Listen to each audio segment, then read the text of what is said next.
Oh, here we go. Oh my gosh.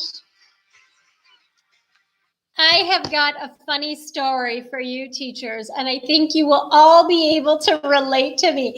So here, I created this beautiful presentation, this PowerPoint, and I was so excited to share it with you, and I spent the whole Friday night creating it and Saturday morning setting everything up on my website so that I could come here, go live for you, share my presentation, my PowerPoint presentation with you, and do this webinar at the same time so you could follow along.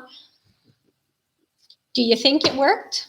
Of course it didn't. No. Oh man. But isn't that so funny? Isn't that just the life of a teacher? That sometimes we prepare things and we've got this awesome lesson plan. We're like, yeah, this is going to be amazing. My students are going to love this. And then it totally doesn't work. Oh man.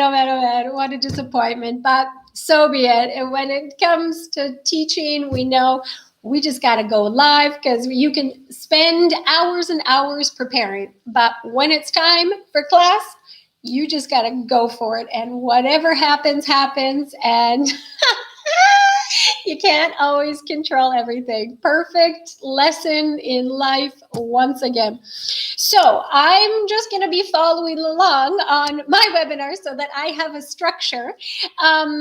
And what I will do is give me some love, and teachers, give me a like, send me a message, let me know you're watching, you're interested, and I will have to send you the PDF of the presentation afterwards by email because, oh man, it just didn't happen. The technology was just not on my side today. Oh well. So here's what this webinar is all about. This is what we are talking about, is how helping our students get over their fear of making a mistake. And I think we can probably all relate to this, right, teachers? Probably most of us have also learned another language. So we know what it's all about, this fear of making a mistake. So how can we help our students overcome that fear and really push past it, get over that comfort zone so that they learn how to speak and communicate freely, and you will probably, more than likely, become their favorite teacher ever. So that's what this webinar is all about. Now, here's why this is a big problem. Imagine this situation. Students are afraid to speak up because they're afraid of making mistakes. So they don't end up learning in class because they're not participating. They lose motivation really quickly because they see that they're not learning and they're not moving forward. They end up giving up, dropping out of class. You lose students. You definitely don't end up getting any recommendations, and you can't help other people. You can't be sharing your passion, your passion for learning languages with other people. And unfortunately, the whole trickle-down effect means that in the end, you end up making less money because less students equals less money. So this is kind of an issue, a big problem, right? Okay, I'm sorry I can't share my PowerPoint with you right now. I'm so disappointed. But please, teachers, make sure you send me a message, give me a like, let me know you're watching, and I will find a way to send you the PowerPoint presentation of this video afterwards, okay? So this is the problem, right? This is a big problem. The students are afraid, they're scared, they're not speaking up, but what if I told you there is a solution? There is a way to solve this problem so that we can all end up as happy teachers with happy learners in our happy classes. Of course, not all the time, but the majority of the time it is possible. So stick with me here through this webinar because I'm going to show you the way. Now, I just wanted to share a little quote, some words of wisdom from the great Nelson Mandela. Here it is. Education is the most powerful weapon which you can use to change the world. Let that one sink in. I'm going to repeat it one more time, teachers, because I know that you connect with this message. Education is the most powerful weapon you can use to change the world. Okay? Never forget how important your role is in the classroom and in your students' lives and in this world to share knowledge and empower your students with knowledge. Now, what I'm going to be sharing with you is based on what I like to call the triple M method. So these are 3 principles that I have discovered and put together in a sequence to use within my classes. And here they are. The first M stands for mindset. The second M stands for motivation. And the third M stands for make it fun. Life is meant to be fun, and education should be a fun learning experience. Okay, so let's get started. Now, my first technique for when it comes to mindset is meditation. I use a lot of mindfulness. I bring a lot of mindfulness and a lot of meditation techniques into my class in a variety of different ways. So if you are interested, teachers, in learning more about different forms of meditation and mindfulness in your classroom, check out the link below. Make sure you follow me, because I will be sharing many more strategies of how you can bring mindfulness into your classroom. Now, when it comes to understanding this mindset of I'm afraid of making mistakes, the first step is to start with empathy. And I love this word empathy. This was something that, is something that Dalai Lama talks a lot about, is when, the key to peace and compassion and understanding others is really empathy and compassion and understanding. And how we do that is through deep listening. And deep listening really means listening fully, like with your full mind, body, spirit, listening to that other person and asking the question, why? Why do you feel that way? What is going on? And so that kind of leads into the second step, which is understanding where this fear is coming from and why students and us teachers as well, why humans, why do we have this fear of making a mistake? So if we think back, to our primal days, what's going on in our brain is we have this, this need, this desire to belong to a community, to belong to a group, to belong to a tribe.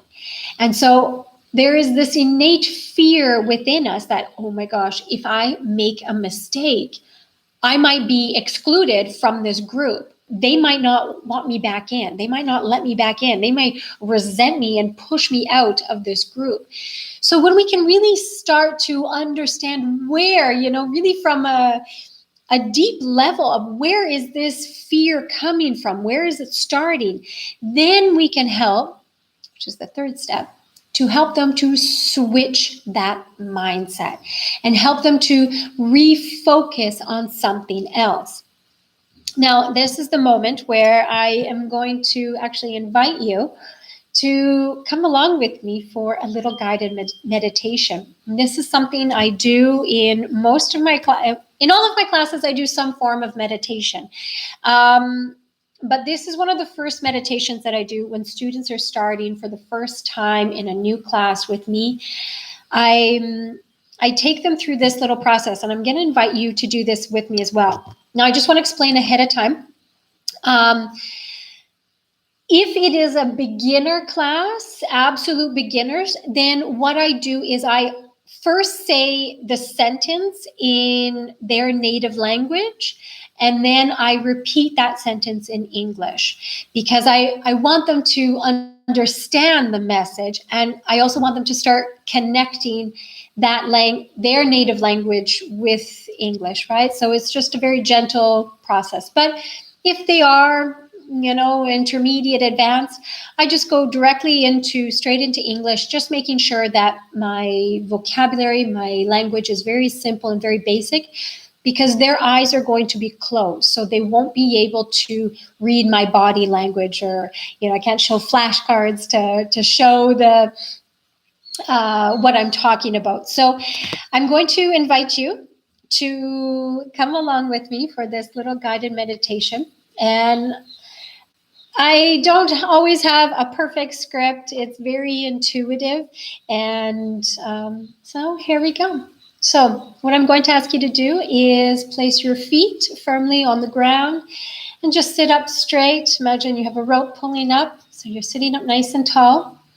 And when you hear the sound of the bell, I'm going to ask you to gently close your eyes and just listen to the sound of my voice.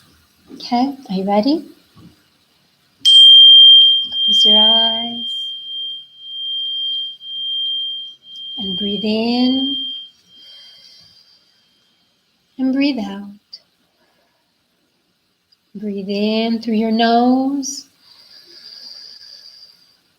Breathe out through your mouth. One more. Breathe in and slowly, gently, calmly release. And today, I'm going to ask you to remember a time when you were a child. Remember that moment of playing, of being free, of exploring, taking chances. Remember that moment as a child when you were learning to speak your native language. Your loving parents were there to guide you, to support you, to encourage you. And you felt safe. You felt loved. You felt secure. And now, hold on to that feeling and bring it with you to today, to this present moment. Because the same way that you learned your native language is the same way that you can now learn English. You are safe. You are secure. You are loved here in this class. And breathe in and breathe out. And breathe in and breathe out. And when you hear the sound of the bell, you can gently open your eyes.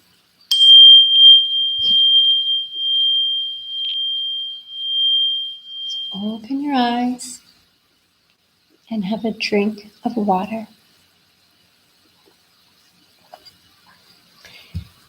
And now, after a little meditation, it's very important. I always tell them to have a drink of water, get it flowing through your body. And also, sometimes I like to ask them, how are you feeling right now? Just check in with them.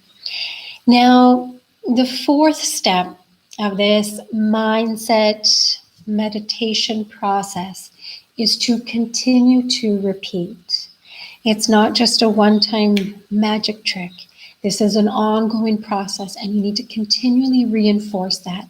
And throughout this webinar, I will show you some other ways of how you can repeat this message to your students so that you really create this loving environment in your class. Okay. The next slide. Now, I'm sorry I can't show my slides with you. Oh, man. Oh, that's too bad. But anyways, it's really pretty. Let me explain it to you. It's purple and yellow. Some of my favorite colors. Okay, so this one is called this is now part of the second part, the motivation. And well, to tell you the truth, this one's a little bit of a combo of everything. It's got mindset, motivation, and make it fun all together in one activity. Okay, now I'm going to be super crazy. Here comes the crazy teacher Carly part. And I'm totally going to do this online, live with you, awesome teachers right here, right now, because right when we're live in a class, we're doing things on the spot. So here we go. This activity is called the shape stretch. Okay, goes like this. And please don't leave me hanging. Get up, stand up, and do this with me. Okay, I'm going to explain how we do it, and I'm going to give you a few little tips as we go through. So what I do is, let's see, what's an easy one to start with? Here's a good easy one to start with. Okay, so here we go. I move my chair to the side. So I start and I ask my students, okay, what shape is this? Star, perfect, good. Now we're all gonna stretch out in the shape.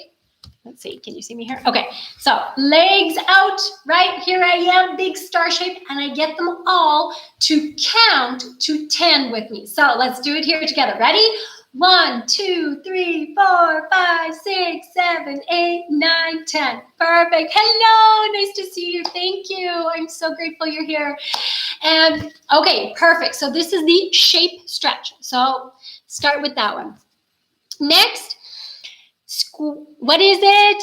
Yes, it's a square. Good. Okay, this is a wonderful stretch. And seriously, teachers, for all of us who spend our days these days working online, we also need to be stretching and moving our bodies. So the way I do the square stretch is I put my hands on the top of my desk. I'm being super silly doing this with you right now, but please do it with me. And you put your hands on the top of the desk and you make kind of like a square shape, sort of with the top of your body connected sort of to the ground. So imagine a square. And here's the thing. Now you're going to continue counting. So we did 1 to 10. And now we're going to do 11 to 20. Ready?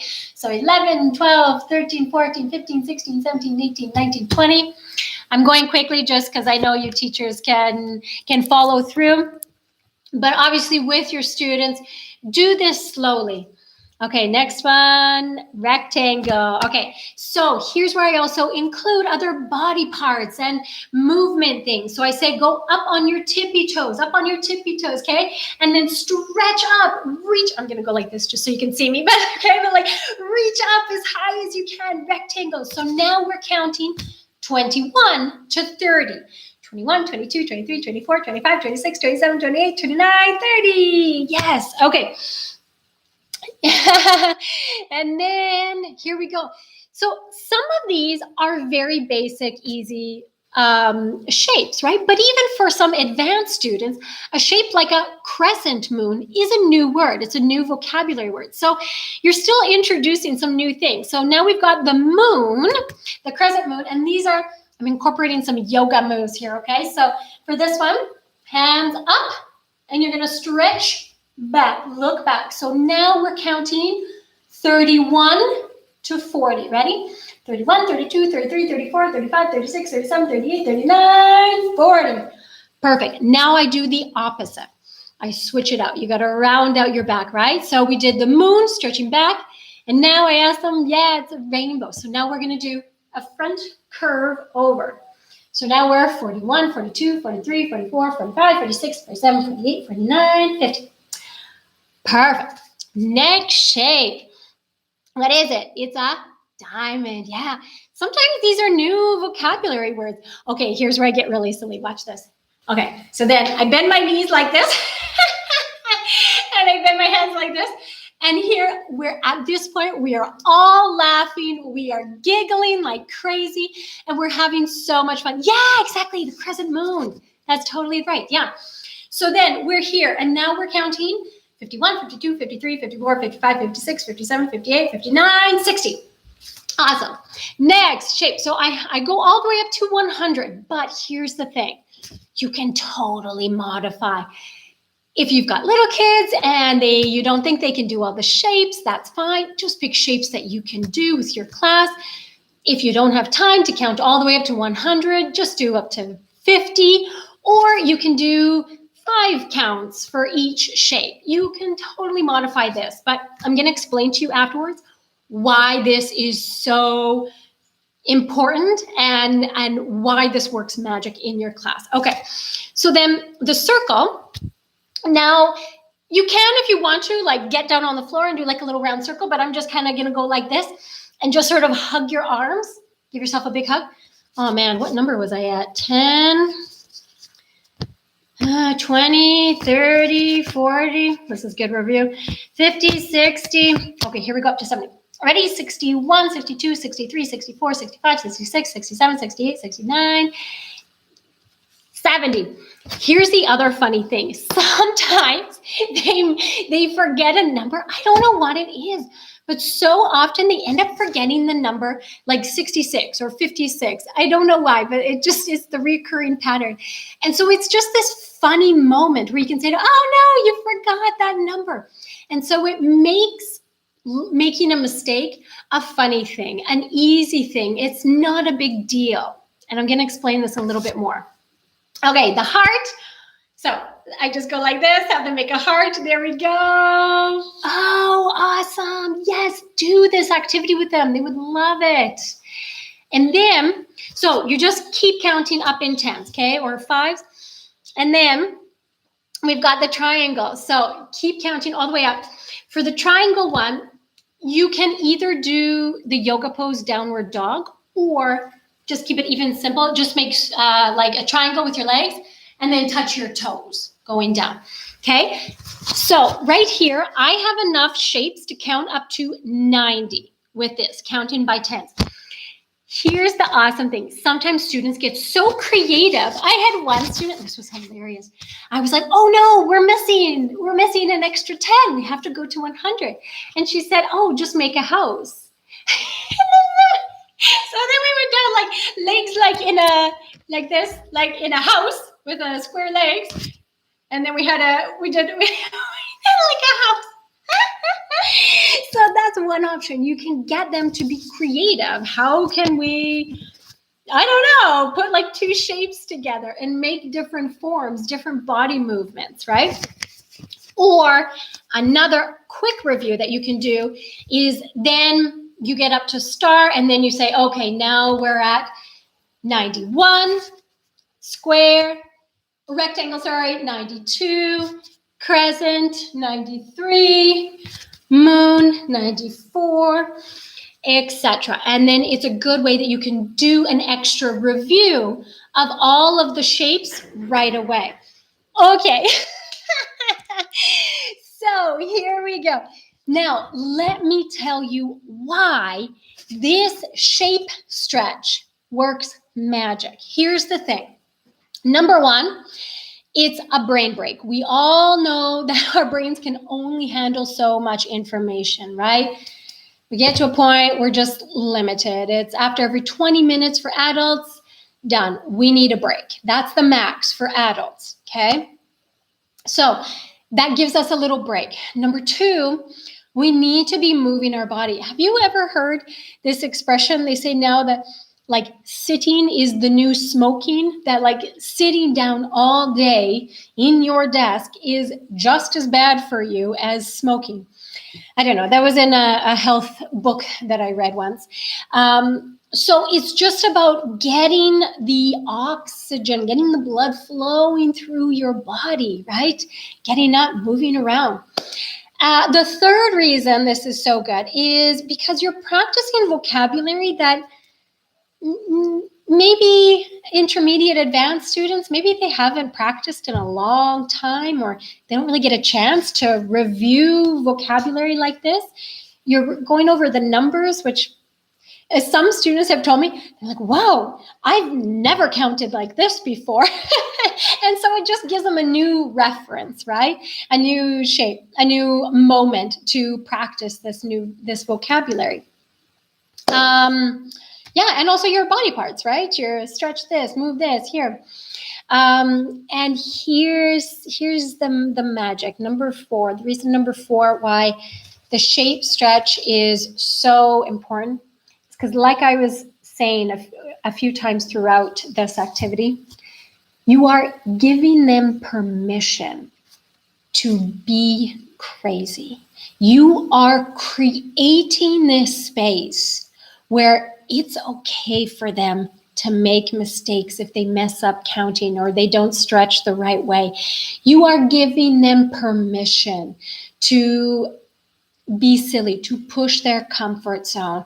And when you do that, you're sort of pacing them, you're guiding them along. You're saying, okay, in this funny, silly little activity, it's okay. You've seen it's okay to make mistakes. Okay, now we're going to keep working our way up and we're going to try another activity and see what happens now. Okay, so that's why this is so important. Again, please send me a private message so that I can send you this PowerPoint afterwards. I'm so sorry that it didn't work out. Oh, yeah, thank you so much. I'm so sorry that it didn't work out for me to be able to show the screen at the same time. Major technical issues. So be it. Okay, here's the other funny thing. I said in one of my live videos on Instagram and YouTube, actually, the other day, I said I was going to tell you a story of how I almost asked for a poop cake instead of a coconut cake. Okay, so here's my story. In Portuguese, because I live in Brazil, so when I first got here 6 years ago, of course, I was learning. And here's the thing. So this is a coco in English, in Portuguese, sorry. But poop in Portuguese is coco. Okay? This is the thing. It's spelt the same, C-O-C-O, but the accents are different, okay? So this one, and here's how I remember this. Think about if a coconut were to ever hit you on the head, it would hurt right away in the first instant. So the accent, the intonation, okay, it goes up on the first go. That's how I remember. But I almost asked. I had to stop, and I was like frozen for like 5 minutes at the bakery trying to think, oh my gosh, which one is the word for coconut? Which one is the word for poop? Because I do not want to be asking for a poop cake. So here's the reason why this is so important. This is the mindset tip of laugh and learn. To tell stories, first of all, because our brains, we remember stories. We connect emotionally with stories. And second of all is when you, as the teacher, tell a story of how when you made a mistake speaking another language and you show that it was funny, you demonstrate that it was a funny moment. It didn't really matter. It was okay. You laughed about it. They laughed about it. You're giving them permission to say it's okay to make mistakes. You can laugh about your mistakes and you're still going to be accepted here. You're still going to be safe here. Okay. Next. Oh, this is one of my favorite little games to do. Okay. Here, are you ready? So I also have this thing where I train my students from the beginning that if they learn something new in my class, I tell them to throw their hands up in the air. Literally, they go like this and they go, "No!" Now, this is actually technically called a power pose. Have you ever seen these?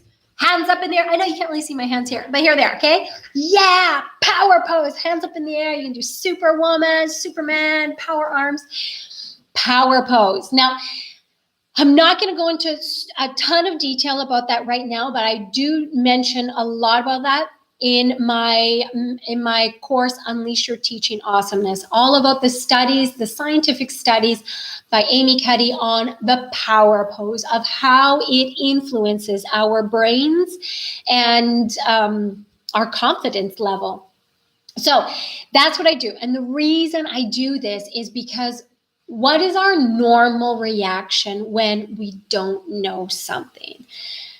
For me anyways, it's, oh man, I can't believe I don't know that. Oh, why don't I know this? Like, what's going on? What's wrong with me? Why don't I? Man, I'm never going to learn this language. Like, oh my gosh, there's so much that I don't know. Oh man, this is so overwhelming. Okay. Blah, blah, blah, blah, blah, blah. You see the negative cycle where it goes, right? But here's the thing. When you can help your students to switch that mentality to say, oh, it's not a bad thing that I don't know something. Yeah, I just learned something new. This is great. This is exciting. I am so happy. You're creating a positive anchor, a positive link with new information. That's why this is so important. And here's the other side of it. So that's the new. I don't do yes or no. I do yes or new. Okay. And if they do know the answer, if I'm asking them a bunch of questions or testing their vocabulary, say, do you already know this? I don't know. Do you know how to say this word in English? And if the answer is yes, then they go like this. They give me a big yes. And of course, at the beginning, they're all like, what the heck? This is so weird. And I'm like, yes, I know. This is crazy. This is weird. But stick with me on this. No, I want you to give me a big yes. And the reason why, again, you are creating in NLP, this is called an anchor. So you are anchoring in that knowledge of like, yes, I got this. I can learn. This is easy. I already know a lot. So yes, I got it. Okay, so this is one of my make it fun activities of new and yes. So try it out with your students and let me know how it works. Oh, yes. Oh, I'm so great. What a great comment. How great your idea is. I'm reading the comment here. How great. Your idea is so great. I didn't think about that. It's so good to give them motivation, to power them up. Yes, absolutely. Thank you so much for your comment. That's a beautiful way to say it. Okay, so my next slide. And again, make sure you send me a private message here so I can send you this PowerPoint slide so you can have it as a reminder afterwards. So sorry about the technical difficulties. I was so excited about having everything laid out together, but so be it. It didn't work. Okay, so coming back to the second M, which is motivation. And this is all about words of encouragement.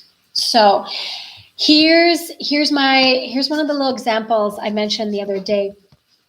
When we were doing the shape stretch, one of the students, and this was even an advanced learner, she's actually also,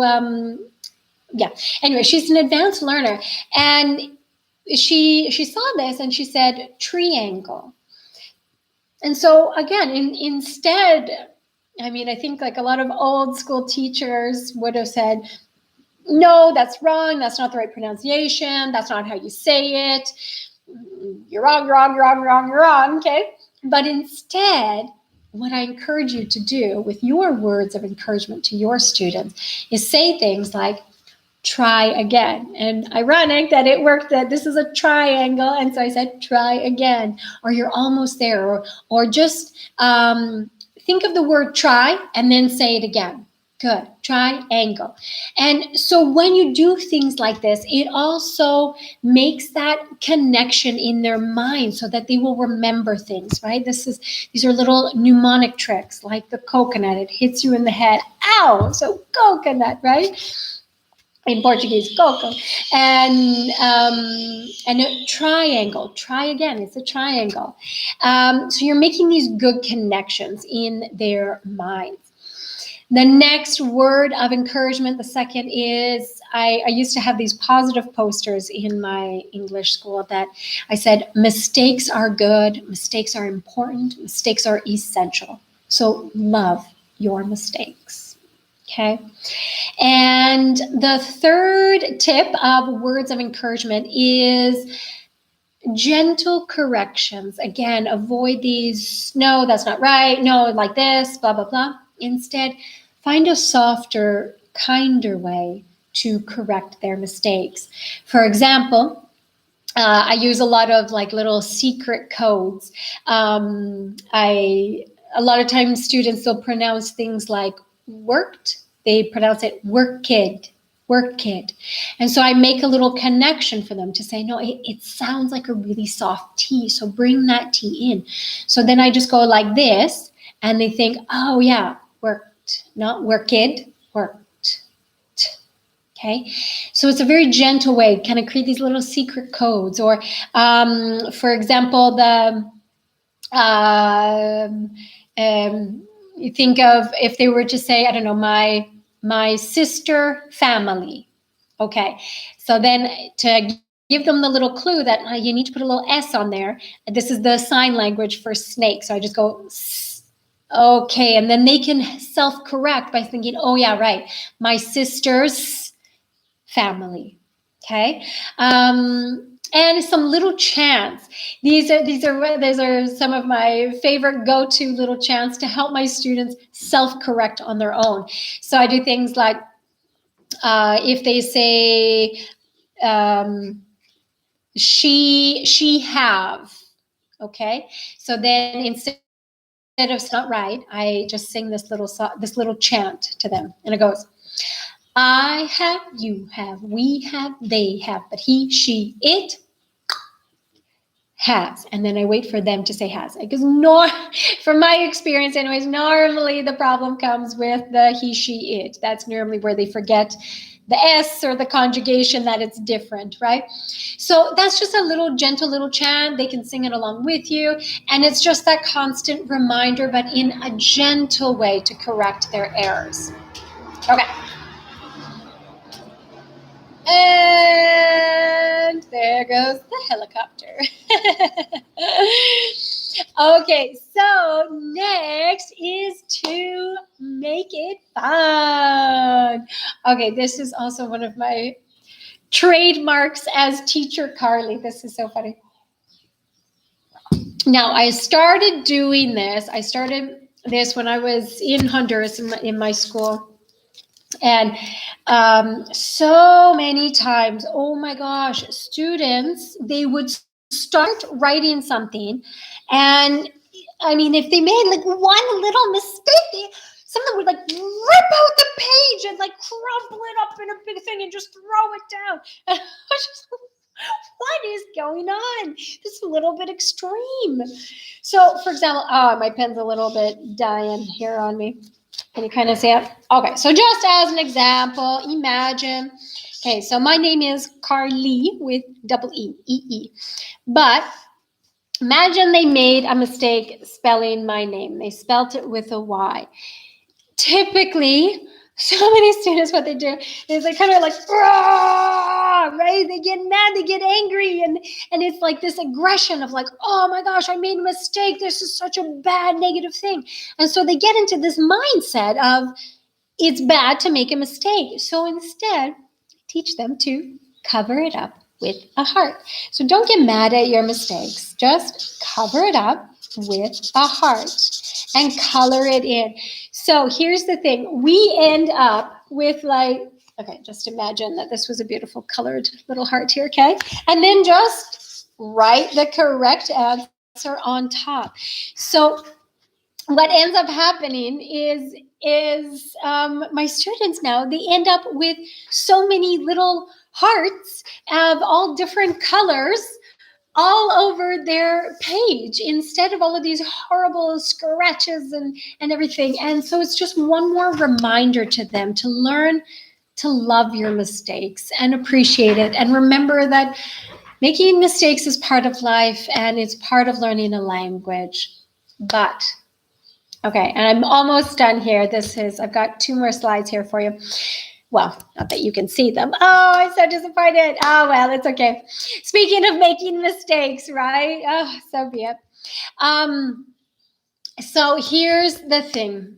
When the most important thing, when students come in and they say that they're worried about making mistakes, they're afraid of whatever, making any kind of a mistake when they're learning a new language, I always say to them, learning a language is about communication, not perfection. And please take that message to heart. Keep that in your mind.